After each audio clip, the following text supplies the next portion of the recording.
It started with a sound so wrong it made my stomach drop before I even stood up. Not an explosion, not a gunshot, something worse. A deep groan followed by a sharp crack and a thunderous crash. It was the kind of noise that tells you something big just went very, very wrong. By the time I got outside, dust was still rising in the air like smoke after a battlefield blast. Through the haze, I saw it, my 80-year-old oak, the pride of my land, lying like a fallen soldier across the crushed remains of my best tractor, and standing beside it, arms crossed like she just claimed a victory, was Karen in her oversized sun hat and smug grin, as if she just picked an apple instead of cutting down a tree on someone else's property. I didn't say anything. I couldn't. Not because I was stunned, but because if I opened my mouth right then, I might have said something that would have landed me in jail.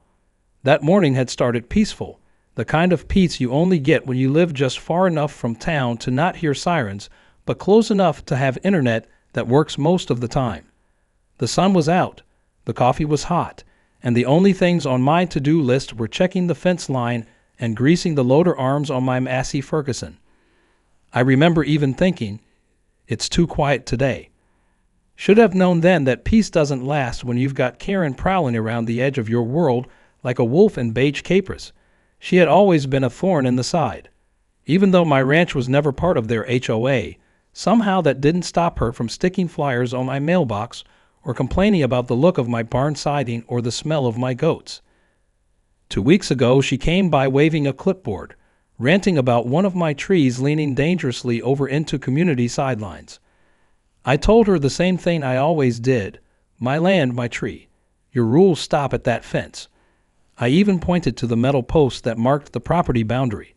She walked off in a huff, but I saw her pull out her phone and start snapping pictures. That should have been my first warning.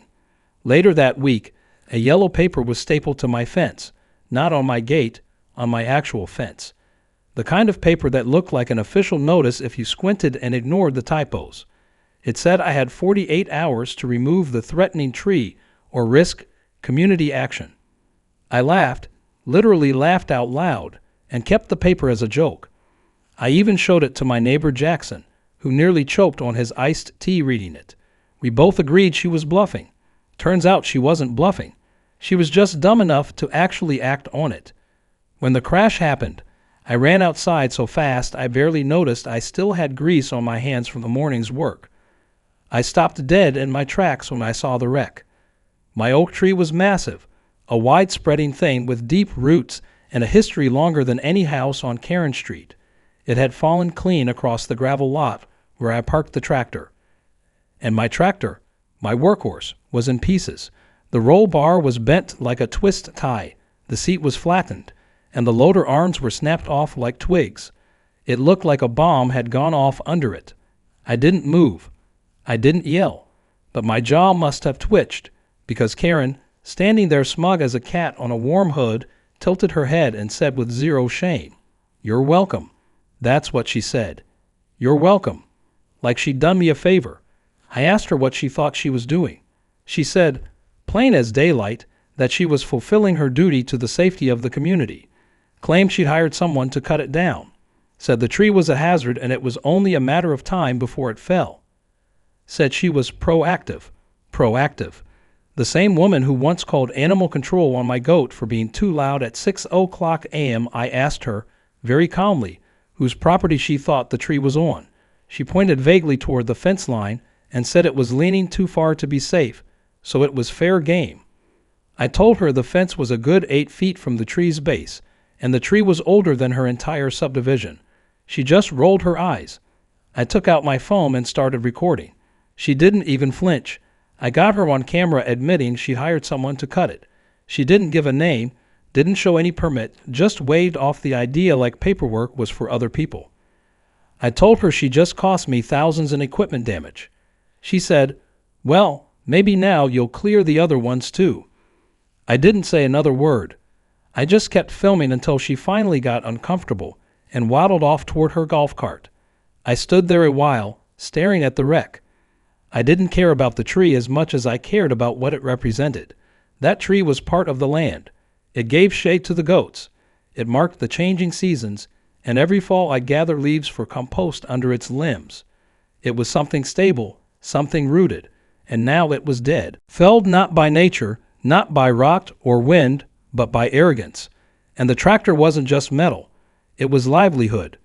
It hauled feed, plowed soil, lifted hay bales, and carved out ditches after storms. Without it, everything got slower, harder, more expensive. She didn't just mess with a tree. She messed with my entire operation. I called the sheriff's office and reported the incident. They sent out a deputy that afternoon, a young guy who looked like he still wore braces. He nodded politely while I explained everything. Even watched the footage, but the minute I said it was a neighbor dispute and involved the HOA, he sighed and said it sounded like a civil matter. I asked him how cutting down a tree on someone else's land and destroying property was a civil matter. He said it was complicated. I told him it wasn't complicated at all. It was trespassing and vandalism. He took some notes and said someone would follow up. I knew no one would. That night I sat on my porch looking at the crushed tractor, drinking warm iced tea, and thinking Karen had gone too far this time. It wasn't just the tree. It was the principle, the gall, the way she smiled as if she was untouchable. But I wasn't going to lose sleep over it, because I knew something she didn't. I knew this wasn't the end. It was the beginning, and I don't lose wars on my own land. The next morning started off like any other, except the mood hanging over the ranch was thick enough to chew on. The air smelled like fresh sawdust and smoldering resentment. The broken pieces of my tractor still sat in a sad heap under the fallen oak, and the thought of Karen's smug face from yesterday burned hotter than the July sun. I hadn't even had my first cup of coffee when a white SUV rolled up to the edge of the property. It had the HOA logo on the side and a little magnetic light on top, like some kind of wannabe emergency vehicle. And there she was again, stepping out in her pressed khakis and sun visor, clipboard in hand, like she was here to inspect a fire hydrant instead of deal with the mess she caused. She didn't even greet me, just walked right up to the tree stump, made a few notes, and started taking photos with her phone. I asked her if she was here to apologize or just rub it in. She said, and I quote, "I'm here to document compliance." I had to take a deep breath to keep myself from throwing my coffee straight at her sandals. Compliance, as if destroying someone's property and trespassing was all just part of the day's paperwork. I asked her what gave her the right to hire someone to cut a tree on land she didn't own. She said the tree posed a risk to the community and that the HOA's Community Protection Clause allowed for action when visual obstructions or safety concerns were reported. I asked her who reported it. She said it was anonymous, but I'd bet a month's feed it was her own name on the complaint. She rattled off something about how if I had just taken care of the tree properly, none of this would have happened. I pointed out again that the tree wasn't on her land and wasn't on HOA territory. She shrugged and said, "Boundaries are flexible when public safety is at stake." I looked her dead in the eye and said, "You're not the law out here." She smiled and said, "Well, someone has to be." I pulled out my phone and started filming again, catching her repeating everything with that same bored expression. She had no idea how useful her own arrogance was going to be for me later. That day I drove into town, not for groceries or fencing supplies, but to make things official.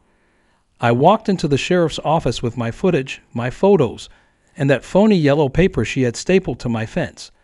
I laid it all out for the desk officer, hoping someone older and smarter than the baby-faced deputy from the day before would hear me out.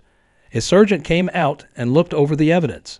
He shook his head, said it didn't look good, but he couldn't guarantee anything would come of it, said I might have to take it up in civil court since the tree didn't fall directly on a person. I asked him point blank what would have happened if I had cut down a tree in her yard and it landed on her garage. He didn't answer, just told me to file a report and talk to a lawyer. So I did. I knew exactly who to call, Mason Bishop. He used to be one of the toughest property lawyers in the county before he retired 5 years ago. We'd gone fishing more times than I could count, and if anyone could sniff out a legal weak spot in Karen's nonsense, it was Mason. I invited him over that evening with the promise of brisket and beer, and after one look at the stump and the wreckage, he said with a grin, Oh, she messed up bad.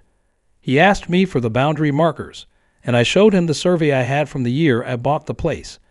We walked the fence line, confirmed everything, and he nodded. She crossed the line, literally and legally. Mason explained that what she did was timber trespass, plain and simple. That under state law, not only could I sue for damages to the tree and the tractor, but the value of the tree itself could be tripled under some statutes if it was proven she cut it without permission. That was just the start. Mason said we'd also add destruction of personal property, trespassing, and unlawful entry. Even if the cops didn't press charges, we could make her life very uncomfortable in court. He told me to document everything, every email, every text, every weird note she left. I told him about the fence she was threatening to build, and he raised an eyebrow. Let her, he said. Let her dig her own hole. 2 days later, I saw the beginnings of a fence going up on the west side of the property. A couple of hired hands were hammering posts into the ground like it was their backyard. I didn't stop them. I didn't even wave. I just stood near the barn and took photos. They were clearly working off some sloppy blueprint Karen had sketched out, because the line of posts dipped several feet into my land. Mason came back that night and laughed out loud when he saw the photos. He told me this wasn't just going to be a lawsuit.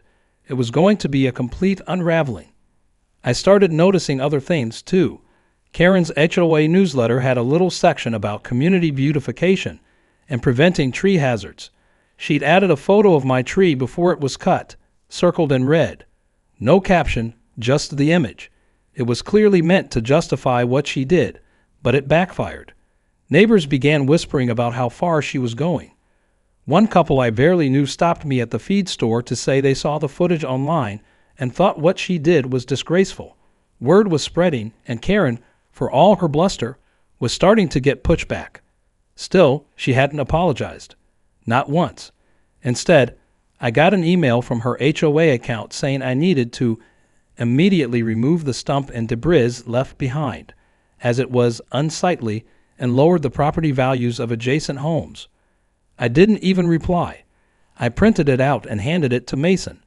He chuckled and said, "We'll use this too." Everything she touched was turning into a gift wrapped in rope she was hanging herself with. I spent that evening cleaning out the barn, not because I needed to, but because staying busy kept me from storming over to her house and saying things I'd regret.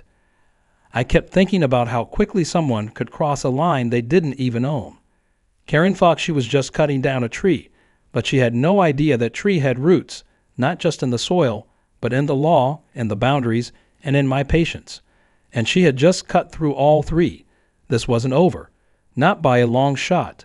The wind had started picking up that morning as I stood at the edge of the property, just watching the fence posts Karen's crew had put in. They were crooked and uneven, almost as if the land itself was rejecting her presence. The last few days had felt like a bad dream, but now I was fully awake. It wasn't just the tree. It wasn't even just the tractor. It was the fact that she truly believed she could do anything she wanted because she wore that little HOA badge like it made her queen of the county. But I had something she didn't know about. I had time, patience, and a plan. While she thought the worst was over, I was only getting started. The first thing I did was call in a surveyor. Not just any guy with a tape measure, but a certified land surveyor with all the legal weight behind him. He showed up with GPS gear, boundary records, and 2 assistants. They moved slowly and methodically, planting flags and logging every inch. I made sure to offer them coffee and let them know how important this was. One of the assistants, a younger guy with a sharp eye, told me it was clear someone had ignored proper boundary rules. The fence Karen was building sat over 5 feet inside my property line. I smiled and told him not to tell her just yet. Let her finish the whole thing. That way, when it came time to remove it, she'd feel the full sting of wasted money and effort. While the survey team did their job, I focused on gathering evidence. I combed through old photos of the property, drone shots from a few years back that showed the tree clearly inside my land. I collected text messages Karen had sent over the years, ones where she made vague threats or snide comments about how my place was an eyesore. Mason helped me organize everything into neat folders: emails, photos, videos, that phony compliance notice, and even the newsletter with the circled image of the oak. Every bit of it told a story about overreach, about entitlement, and about a woman who thought she was above the law. The irony was that all the while, Karen seemed completely unaware. She kept walking around with that same haughty look on her face, like she'd saved the neighborhood from a falling tree monster. I watched her a few times from behind the barn as she paraded around with her little measuring wheel, barking orders at the crew, pointing where she wanted gates installed. One of the workers gave me a look, almost apologetic. I nodded, understanding he was just doing a job. But that fence was going to come down, one way or another. And when it did, it would be more than just metal and posts crashing to the ground. It would be her illusion of control shattering along with it. Back inside the house, I sat down and began writing a formal letter, not from me, but from Mason's office. He had offered to let me use his legal letterhead, just to make it official. The letter demanded immediate cessation of construction, removal of the fence, reimbursement for property damage, and a public apology. It also warned of a pending civil suit for trespass, unauthorized tree removal, and destruction of personal property. We were not playing anymore. I printed 3 copies and had them sent via certified mail, one to her house, one to the HOA board, and one to the county's code enforcement office. I wanted it on the record every step of the way, but I didn't stop there. I reached out to a local drone operator, someone who did real estate footage. I hired him to fly over the property and document the damage, the downed tree, the ruined tractor, and of course, the misplaced fence. The footage was crystal clear. When I saw the aerial shot, it was obvious to anyone with eyes that the fence sliced into my land like a blade through cake. I asked him to include slow pans and zoom-ins of the tractor wreckage, not just for legal purposes, but because I had something else in mind. I knew from experience that people in small towns talk, and nothing spreads faster than a dramatic video, especially when it's paired with a simple, honest caption. I uploaded a short clip to the local Facebook group for our town.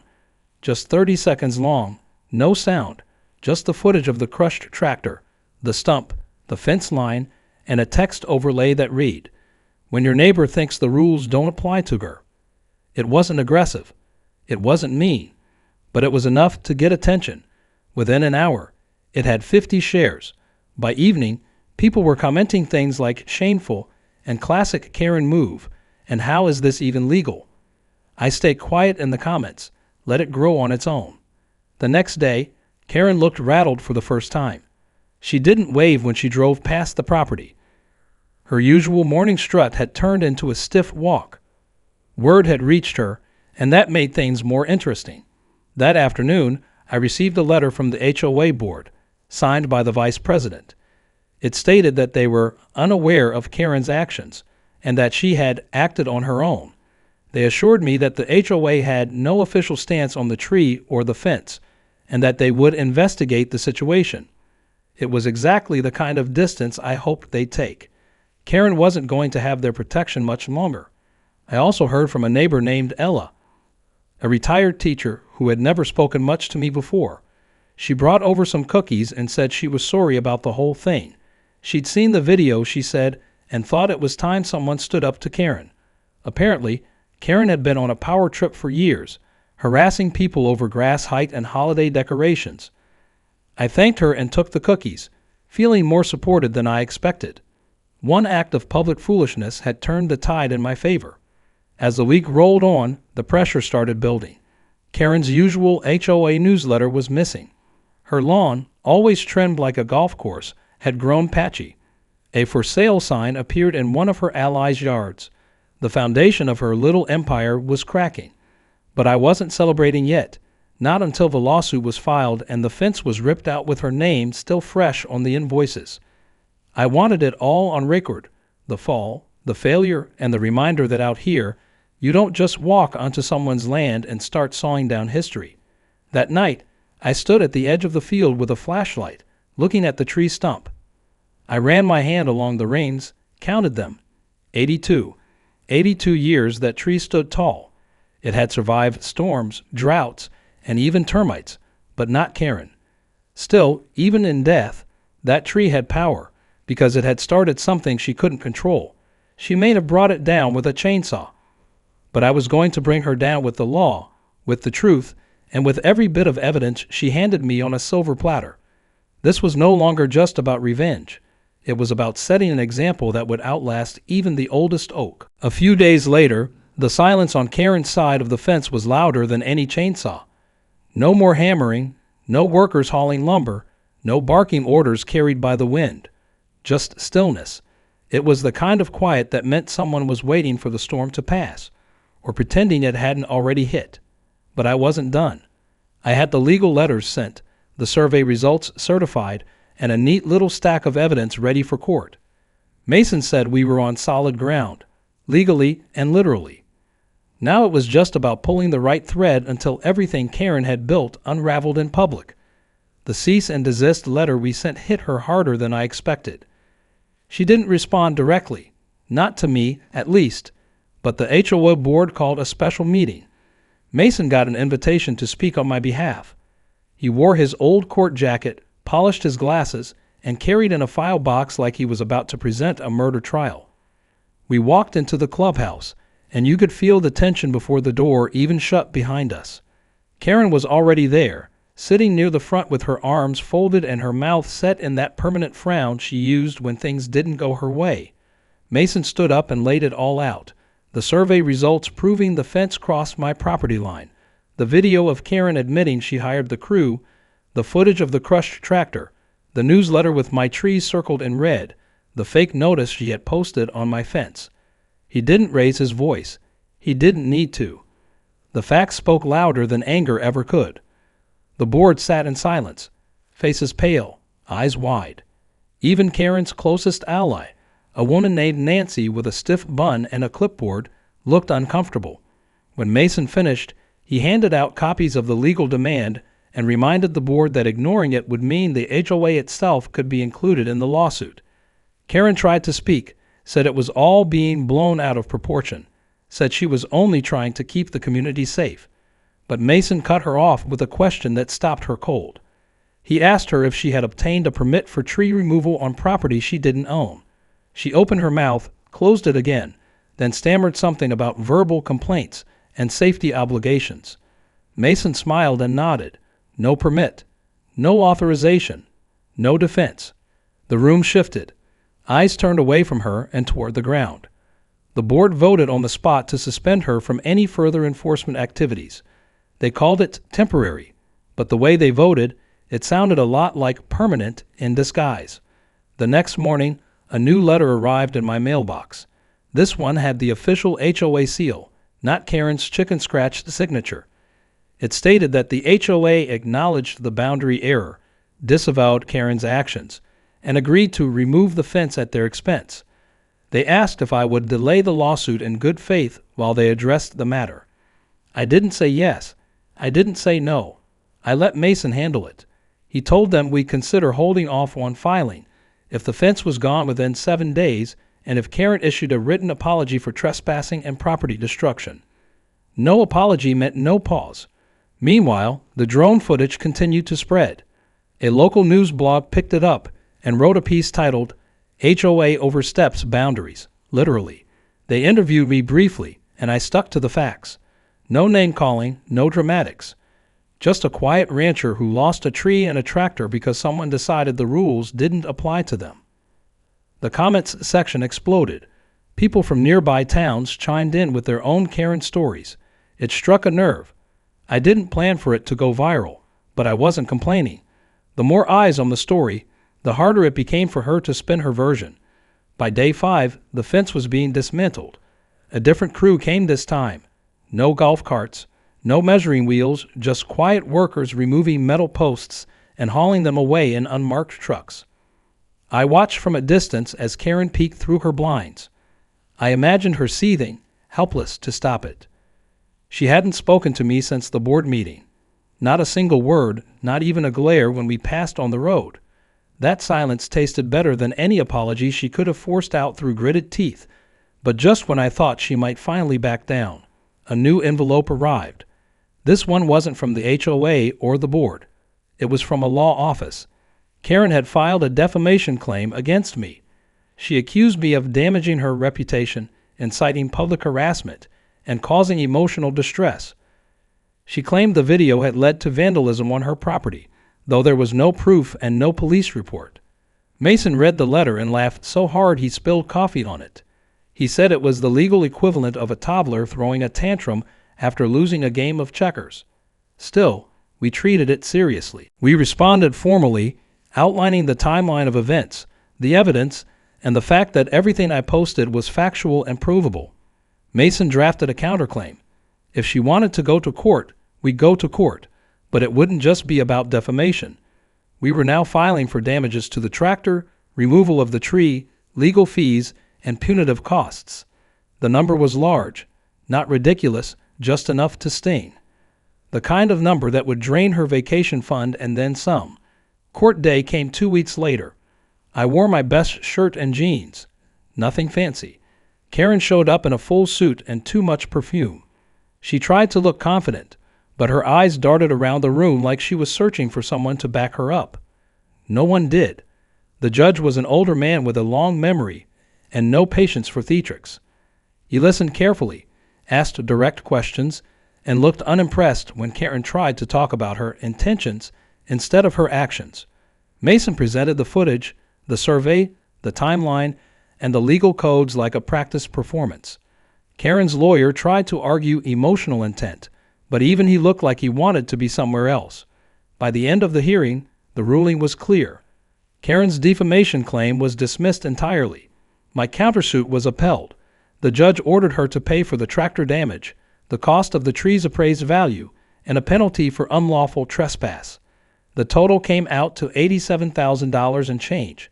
He gave her 30 days to pay or risk a lion on her property. Karen stood frozen as the words sank in. She didn't speak. She didn't cry. She just stared forward like she'd finally realized she wasn't the queen she thought she was. Outside the courthouse, Mason clapped me on the back and said, "Justice tastes a lot like cheap courtroom coffee." I nodded and looked up at the sky. It was clear, no wind, no sawdust, just peace again, the kind I hadn't felt since that tree fell. But this time it felt permanent, because now the line had been redrawn, not just in the dirt, but in the minds of everyone who saw what happened when someone like Karen went too far.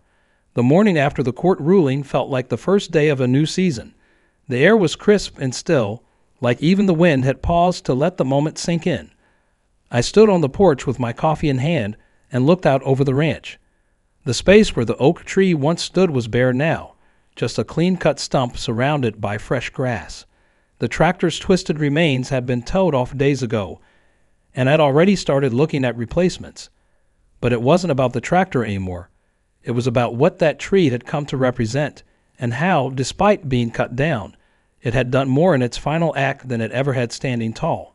I had barely finished my coffee when a delivery truck pulled into the gravel drive. The man stepped out with a clipboard and a grin. He handed me a large envelope and said it was from the equipment dealer 2 towns over. I opened it right there on the porch. Inside was a glossy catalog and a thank you letter for my recent order. A few days before the court date, I had gone ahead and put in the paperwork for a new tractor, not just any model either. This one was top of the line, with air suspension seats, upgraded loader arms, and even a digital dash. If I was going to replace something that got crushed by Karen's poor decisions, I was going to do it with something better, stronger, and shinier. The money from the settlement would more than cover it, and I planned to name the new machine something appropriate. Karen Crusher seemed fitting. Word traveled fast in our town. By noon, 3 neighbors had already driven past slow enough to wave and flash a thumbs up. A few even honked. It was like the entire county had been waiting for someone to finally put their foot down on HOA madness, and now that it had happened, they were celebrating from their pickup trucks. I didn't mind the attention. I'd never been one to stir the pot, but I wasn't going to pretend it didn't feel good seeing the tide turn. Later that afternoon, I walked the property line again, just to see the bare path where the illegal fence used to run. It was gone now, hauled off in pieces by the same crew that had installed it. I had kept one of the posts, though, mounted it near the stump and screwed a wooden sign to it. Private property. Trespassers will be filmed, fined, and probably embarrassed. A bit of humor never hurt, especially when it kept the message clear. That sign got more attention than I expected. A local blogger took a photo and shared it online, and before the week was over, I had a dozen people asking where they could get one just like it. While things were settling down on my side of the fence, Karen's world seemed to be shrinking. Her yard, once manicured to perfection, had gone a little wild. The grass was growing in uneven patches, and the flower beds looked dry and untended.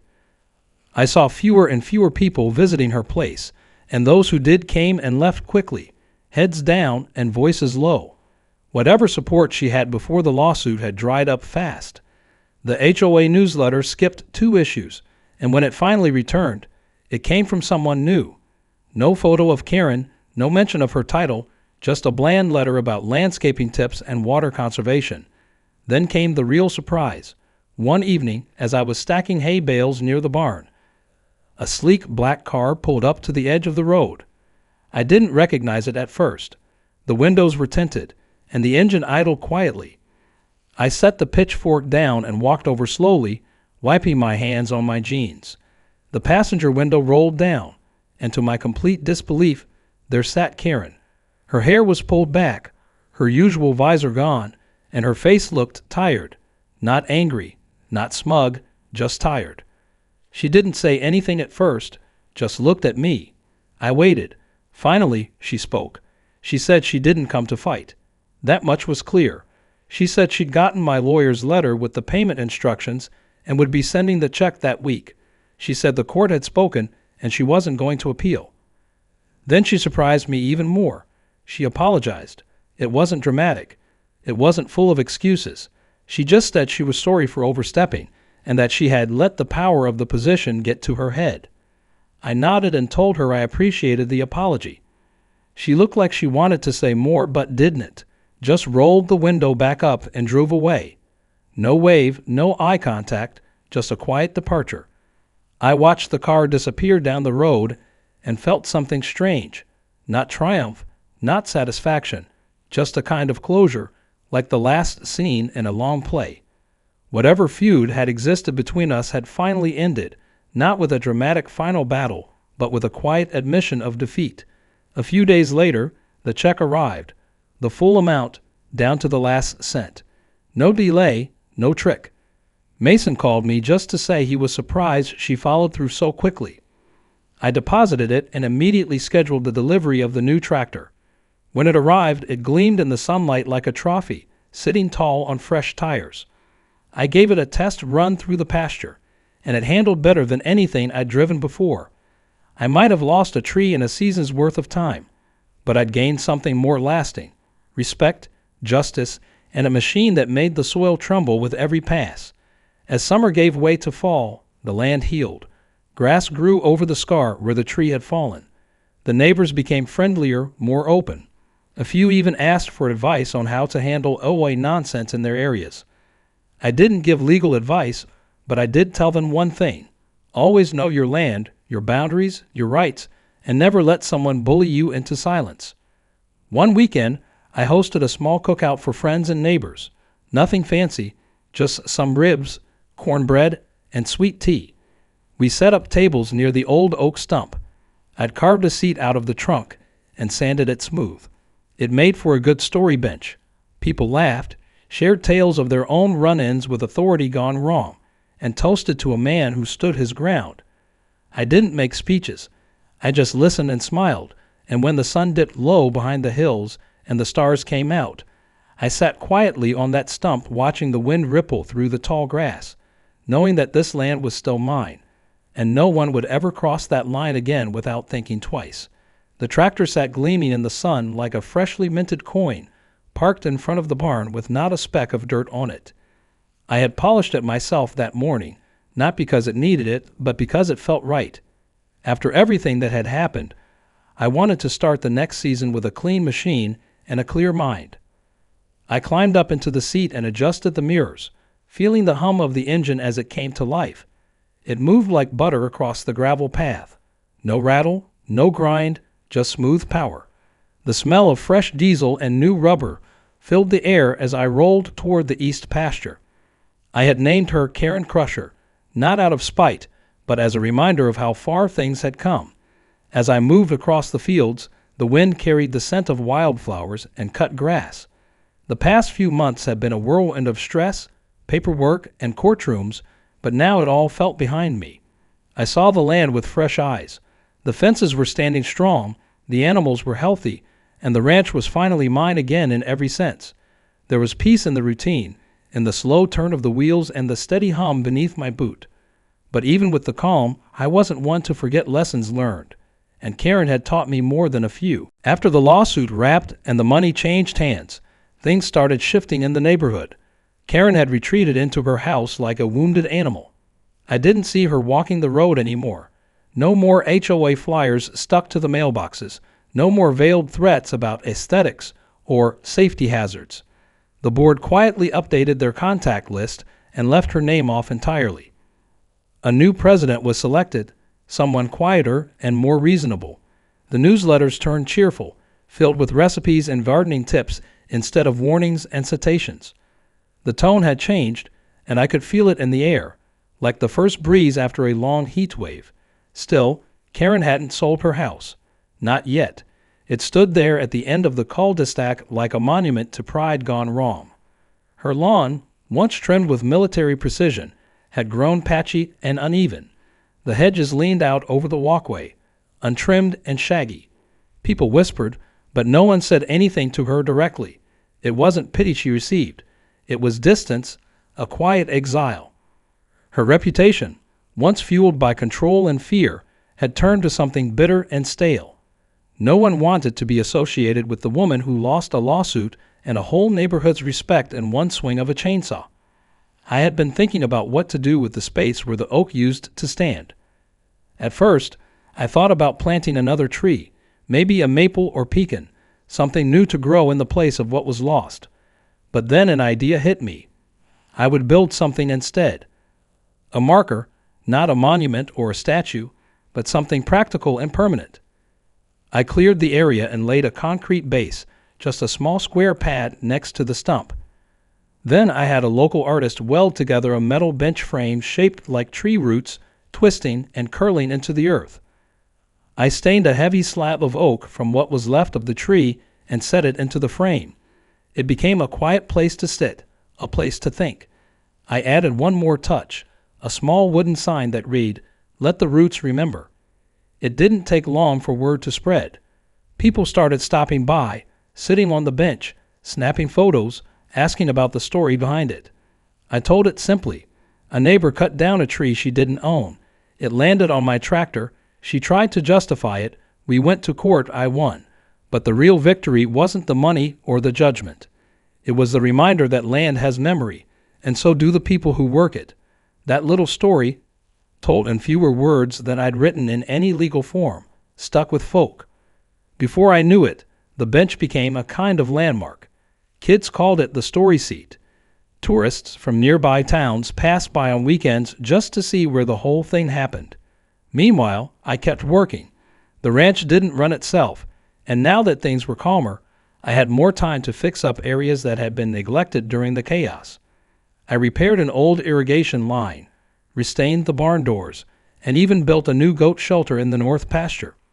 The rhythm of daily work brought back something I hadn't realized I'd missed: control, not over other people, but over my own world. Karen had tried to take that from me with her clipboard and false authority, but now every nail I hammered and every seed I planted felt like a statement. I decide what happened here. One afternoon, while hauling a feed pallet with the new tractor, I noticed a moving truck parked in front of Karen's house. I slowed the tractor and watched from the edge of the pasture. 2 men were loading furniture into the back, while a woman I didn't recognize stood by the door, talking on a phone. A real estate sign was already planted in the yard, angled just slightly away from the street, as if trying not to draw attention. Karen didn't come out. I didn't see her anywhere. Maybe she was already gone. Maybe she was watching from behind a curtain. Either way, she wasn't part of the story anymore. I finished the rest of the day's work with a strange mix of emotions: Relief, mostly, but also a quiet sadness. Not for Karen, but for the time wasted. For the tree that stood for nearly a century and got taken down by ignorance. For the months spent arguing instead of planting. But as I parked the tractor and looked back at the land, I knew that what had grown from it was stronger than anything she could have cut down. The roots were still there. The lessons had taken hold, and the ranch was once again whole. That evening, I poured myself a glass of iced tea and sat on the bench beside the stump. The sun dipped low over the hills, casting a warm golden glow across the fields. A light breeze stirred the grass, and in that moment, everything felt right. The fight was over. The land was quiet, and I was exactly where I was meant to be, not just the owner of this place, but its protector, its voice, its memory. I looked out over the horizon and nodded to no one in particular. Let them come with their rules and clipboards. I'd be ready. The roots run deep here, and now the whole town knew it. It had been a few weeks since the moving truck pulled away from Karen's house, and still no one knew who had moved in. The house sat empty, blinds pulled, front yard overgrown just enough to look forgotten.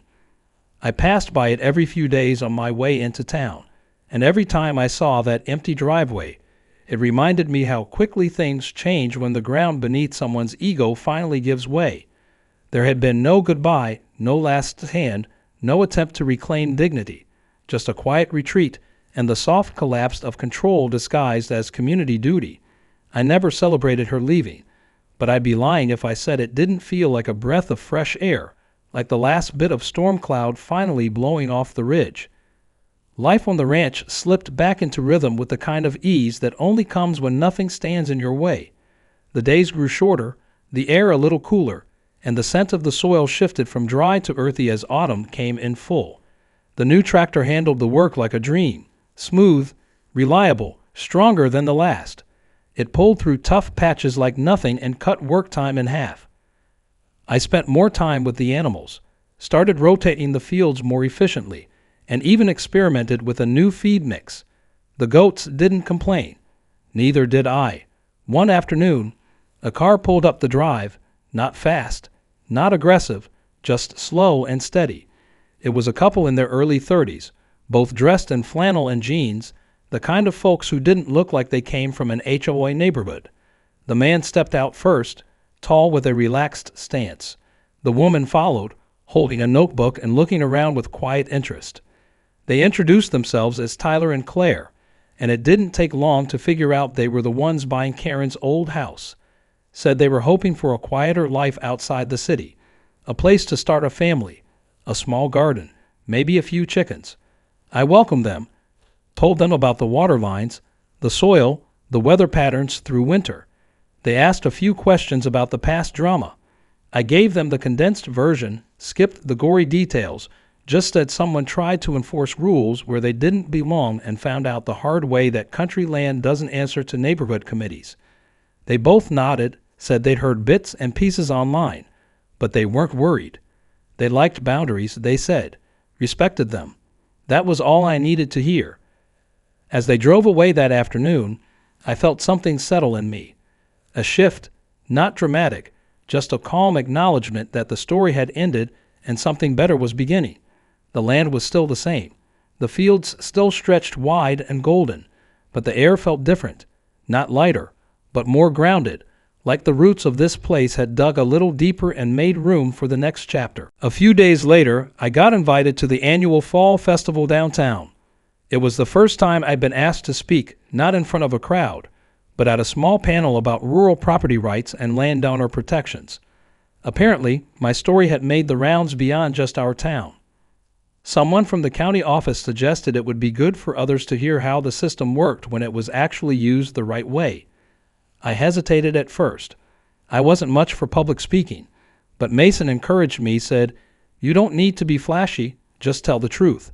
So I stood under a white canopy on a chilly October morning and shared what happened, from the first crash of the tree to the courtroom and everything in between. I talked about the laws, the patience it took, the importance of knowing your rights. I didn't name Karen. I didn't need to. Everyone already knew. But I made sure to end with a note of thanks, not to the court or the board, but to the land itself for teaching me when to hold firm and when to let go. Afterward, people came up to shake my hand. Some shared their own stories. A man from a neighboring county told me about his fight over a disputed well line. A woman with calloused hands and a sharp smile talked about winning a fencing case against a developer. We weren't loud. We weren't angry. Just folks who had seen what happens when someone forgets where the line is drawn and decides to cross it anyway. We were reminders that even out here, far from the city and its noise, the law still mattered. Respect still mattered. And every inch of land had a story to tell. Back home, I added a small plaque under the bench by the stump. It simply read, "To those who stand their ground." It wasn't for Karen. It wasn't even for me. It was for every person who ever got told they were overreacting when they tried to defend what was theirs.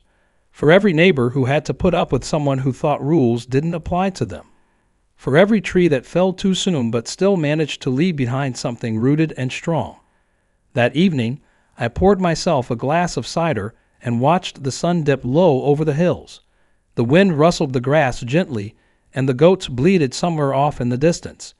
Everything was quiet again, not the kind of quiet that comes before a storm, but the kind that follows after it has passed, the kind that lets you breathe deeper, think clearer, sleep easier. In the end, Karen didn't just lose a case. She lost the illusion that control could be taken instead of earned. She learned that a badge on a clipboard doesn't make you right, that fences built on lies will never stand, and most of all, that when you try to cut down something deeply rooted, it doesn't fall without consequences. As the stars blinked awake overhead, I sat back and closed my eyes for a moment. The story was done. The land was quiet, and everything that needed to be said had already been written in the soil, in the wind, and in the wide open sky.